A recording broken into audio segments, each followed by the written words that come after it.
Well, it looks like a little bit of the old good news, bad news story for the Twins tonight. Didn't do so well on the ball field, but other things are shaping up. Yeah, some good news for the Twins. Billy Gardner was picked by Harvey Keene as one of the coaches for the American League All-Star squad. On the field, though, the Twins wound up one of their longest road trips of the season today in Chicago, trying to finish on a winning note. They jumped off to a 4-0 lead, but saw that dwindle. Watch this homer by Greg Luzinski of the White Sox on the roof in left field. A couple of guys decided to take the climb, and they got the ball. That tied it at 4-all. Later in the game, Chicago's Scott Fletcher stepped up to the plate. He homered into the left field seats.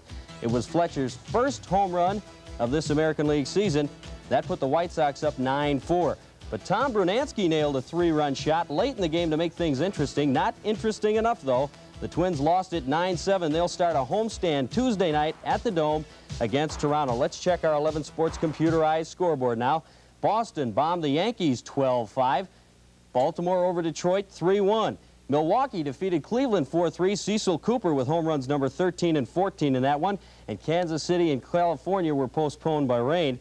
Look at this. Toronto, they got 2 touchdowns, 2 extra points, a field goal, and a safety.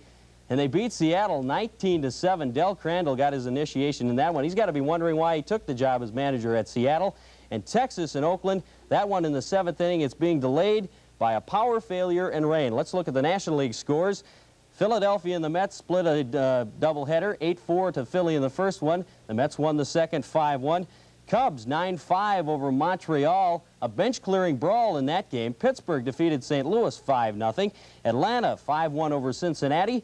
And Houston and Los Angeles slugged it out 9-7. Another doubleheader in the National League, another split. Or wait a minute, San Francisco with a sweep, that is, 2-0 and 4-3. There were no matches at Wimbledon today, but it was still kind of fun watching some of the taped action here on NBC 11 earlier this afternoon. One thing that did happen today, though, was the announcement that John McEnroe has been fined $500 for an audible obscenity last night in a doubles match.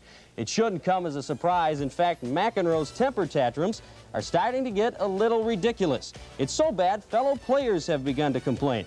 Maybe suspension and/or higher fines would keep Big Bad John's temper in check. Anyway, a full slate of matches are set for tomorrow. And in addition to our coverage here on 11 Sports, you can look forward to updates at 11 o'clock every night right here on NBC 11. Fuzzy Zeller went into today's final round of the Memphis Classic with a 1-stroke lead, but it didn't last long, and the tournament finished in a real logjam. It came down to this, a 4-way tie going into 18 with Zeller, Sammy Rachels, Chip Beck, and little-known Larry Mize all tied at 13 under. Beck fell by the wayside. Watch that putt by Larry Mize, a birdie. That put him at 14 under. Zeller had a chance to tie it. He missed on the low side. Larry Mize wins the Memphis Classic. Zeller, Chip Beck, and Sammy Rachels tied for second. Locally, it was a great afternoon for biking, especially in Stillwater, where the 5th annual Riverfront Ride took place. 85 racers were on hand for this United States Cycle Federation race.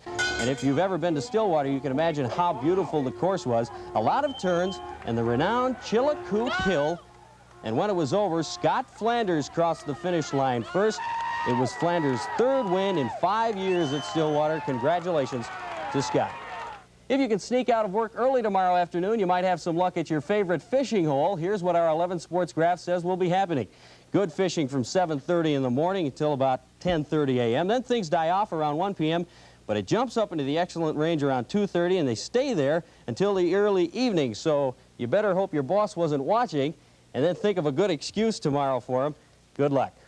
Time now for our Crazy of the Week, and tonight it's a double dip. A little bit of rough stuff and a little bit of fun. We start off with the rough stuff. Earlier this week, Texas taking on California. Wayne Tollison bumped Bobby Grich there on the pickoff attempt. Bobby has a couple of words for Wayne. Says, hey, you better watch it. Then it happens again, and this time Grich isn't kidding. Throwing the rights. Now watch here. Everybody comes out. The bench is empty. Grich was ejected from the game for his action. Now let's go to the fun stuff. Jersey Day at Shea Stadium in New York. Philadelphia's Mike Schmidt in pursuit of a foul ball. He comes up with a jersey. Hey, Mike, you want a jersey, you buy a ticket. Getting a little bit greedy, but wait a minute now. The umpire comes over. He takes a little bit of a look and says, huh, what do you know? The ball is there. An out. The picture-perfect play.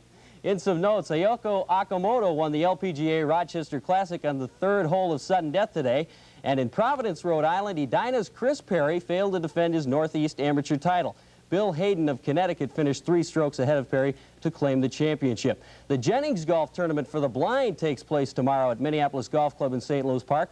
Tom Reither and I will join several professional athletes at that tournament. And at the Funny Car drag races today in Brainerd, Tom Hoover of Maple Grove took the championship. And I want to remind everybody that in that Jennings tournament tomorrow, a hole-in-one on the par 3 fourth earns you a $40,000 Mercedes-Benz. So now we know where Tom Reither's been all week. And He's I'll out be there there practicing. I'll meet you there. Okay. National Sports Festival notes. Mark Wilson of the Gophers had 22 points tonight, and the North team defeated the East 132 to 130. That's at the National Sports Festival in Colorado. Also, Sherman Griffin of Minneapolis lost his light heavyweight bout today in boxing. And of course, Wimbledon resumes tomorrow, Joan. Don't forget, NBC 11 will have updates, and I've been asked to clarify this, Monday through Thursday at 11:10 p.m., in addition to our coverage here on 11 Sports. Real good. Thank you, Jeff.